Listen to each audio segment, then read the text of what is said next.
Isang mabiyayang araw po sa ating lahat. May mabuting balita po mga noon. Malamang sa inyo ay nagkakape na ngayon sa umagang ito. Marahil sumisilip ng araw ngayon. Atin pong babasahin ng sa John 8:31-32. And then said Jesus to those Jews which believed on him, if we continue in my word, then are ye my disciple indeed, and ye shall know the truth, and the truth shall make you free. Ang talatang ito po ay testimony ng isa po nating kapatid.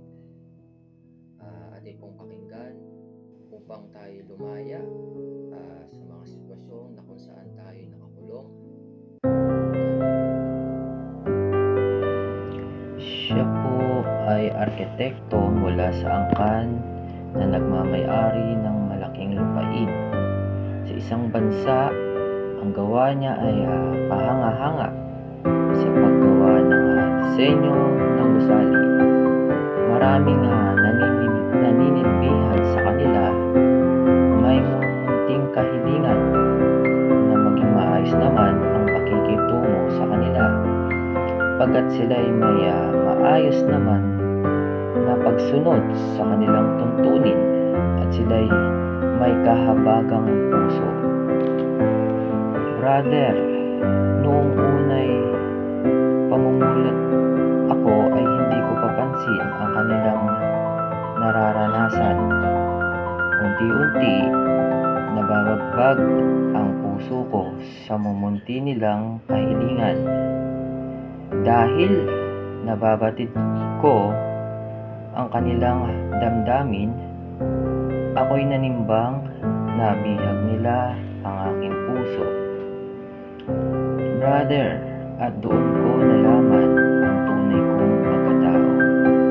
Sila'y nagkaroon ng boses sa may-ari ng malaking lupain sa pamamagitan ko. At dahil doon, nagkaroon ng pagpipili. Mas titimbang ba ako sa mga naninilbihan o sa nakamulatang kong magulang?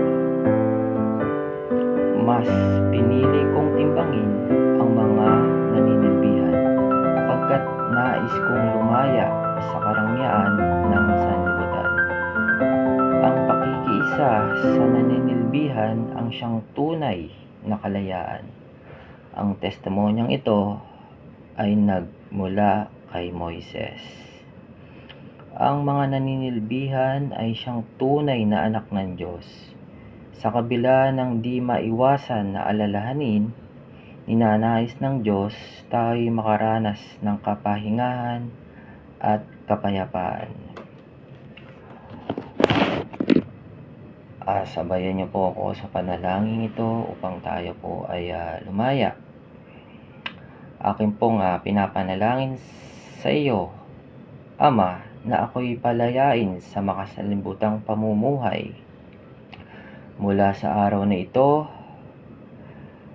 paghahangad ng walang kabuluhan, bigyan niyo po ako ng pusong may pagkakontento, masaya, mapayapa. Patawarin niyo po ako sa aking mga kasalanan. Ako'y taos pusong nagsisisi sa pangalan ng Panginoong Diyos.